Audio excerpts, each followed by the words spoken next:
to Earth Angels Network. I'm your host, Carol Guy, and this is Michael. Hi, Michael. Today our special guest is Gary Moore. Hi, everybody. Gary has been following a spiritual path for over 20 years and adapted the Lakota Sioux Nation's ways. He has been carrying the sacred pipe of the Lakotas for over 15 years. He came upon his spiritual path through his uncle, David Swallow Jr., who was the medicine man for the Lakotas. Gary has experienced drumming through the Sundance rituals, Vision Quest. He's also a longtime broadcaster, and he has his own rock and roll radio show on Blog Talk Radio. He's also the co-host of Earth Angel Radio.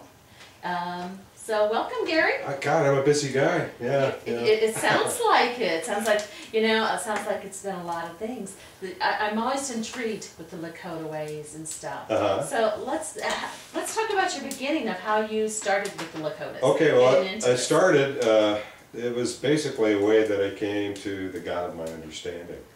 I came into it as not because life was beautiful or life was grand, but life was hard for me back then. I'm a recovered alcoholic, and when I started to go into my recovery, back in that process, back in the early days, that is how I got spiritual. I came to the understanding of God through the traditional Lakota way. And your uncle David helped you with this. Helped me with that, yeah.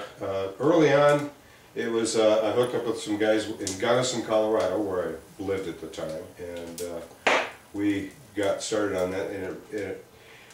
And even though I'm part Lakota, I'd been away from it for a long time, and that's how I got back into it, right around the time that I got recovered.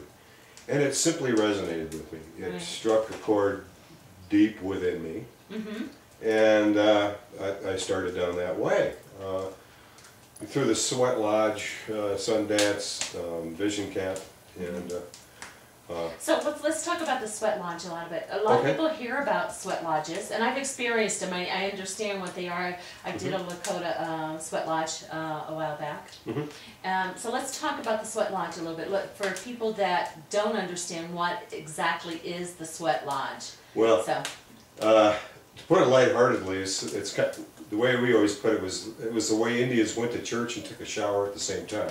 It was, not my experience, but okay. You go in, you pray, you suffer. It's hard in there. It's hot in there. It's very hot. And you purify your body. Right. And now, I was told whenever I went into one that it's so hot in there that it could actually cook a turkey being in there. If you left it in there long enough, I'm sure. It could. And that was the way I got it. I crawled into my first one when I first got sober. Right. And I got it. And did you have any kind of visions at that time too? Early on, I did. In the beginnings, and this is one of those things that make a believer out of you. There are things.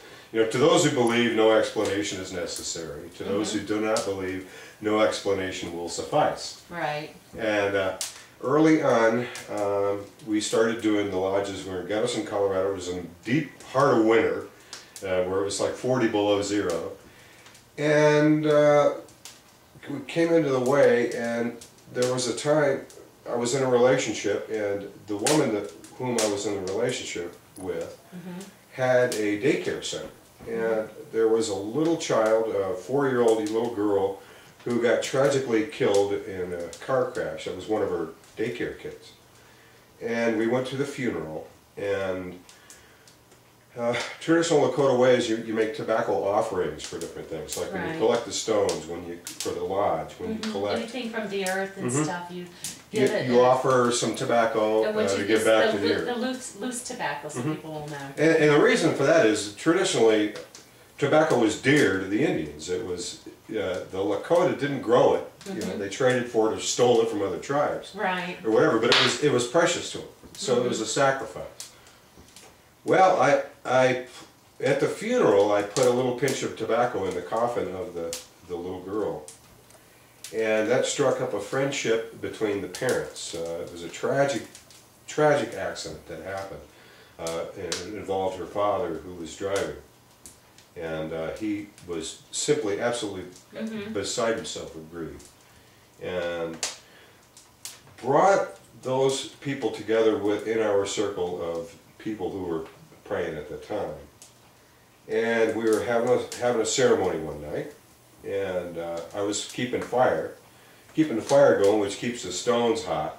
And that's a whole process, but I was keeping fire, and as firekeeper, you sit by the door of the lodge, so you're the first one to open it to let the air in. There are 4 rounds, and then you take 4 breaks in between, and when you do that, you open the door and let cool air in and let people gasp for breath. You know, so, right, yeah. yeah, and everything is done in 4s because it's in honor of the 4 directions. Right. Well, at this particular ceremony, the father was in there. He was just out of his mind with grief. And so instead of me, sitting by the door like traditionally with the firekeeper, I sat in one position and let him sit by the door because he was just... Well, about the second round of this particular ceremony, he set up a wail that, out of the depth of grief that he was going through. And it would just curl your hair. And, and right around at that same moment, he started to wail. Something hit me. And it felt as though they came around the back of the sweat lodge, outside the lodge, went through the wall of the lodge, which was just blankets and tarp, and hit me in the back. And I went, ugh. And I felt myself simultaneously go down to one side, and at the same time reach out with my hands and place them on the shoulders of the father. And to comfort him.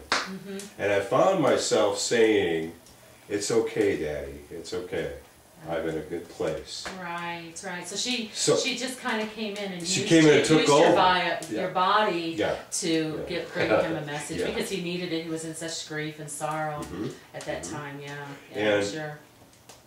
And so I was at these 2 places at the same time, and trying to console the father. He was just gone and going through what he was going through. That's a very difficult situation. And a child, afterwards, it freaked me out. It freaked me out because right up until then I was a skeptic. I didn't believe this stuff. Well, after what I had just experienced, and this was just a beginning. Right. As we begin to do spiritual things, spiritual things begin to happen to us, and this was one of them. Right. There's that saying. People say, "Well, we're not human beings, we're spiritual beings having a human experience." Going at a human experience. I believe that we are both. We're human beings having a spiritual experience, and we are spiritual beings having a human experience. Both. We're both. We're doing it both. Not just one way. It's both because we are both. And that was a new one. That was the first time.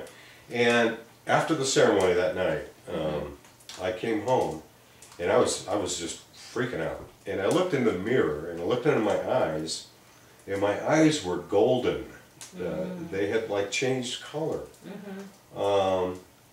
And that has since happened, many times since then. But that was the beginning. It was the first one. I received right around that time, that same year, I received a stone to make the sacred pipe. To make the bowl of the pipe. Now, what do they use the sacred pipe for? You use it. There are basically 7 ceremonies that are used around the sacred pipe. The whole story of the white buffalo calf woman came to the Lakota people, and brought the pipe. And what that that's the Christ. That was the Christ of the Lakota people. Simple spiritual truth. And that was.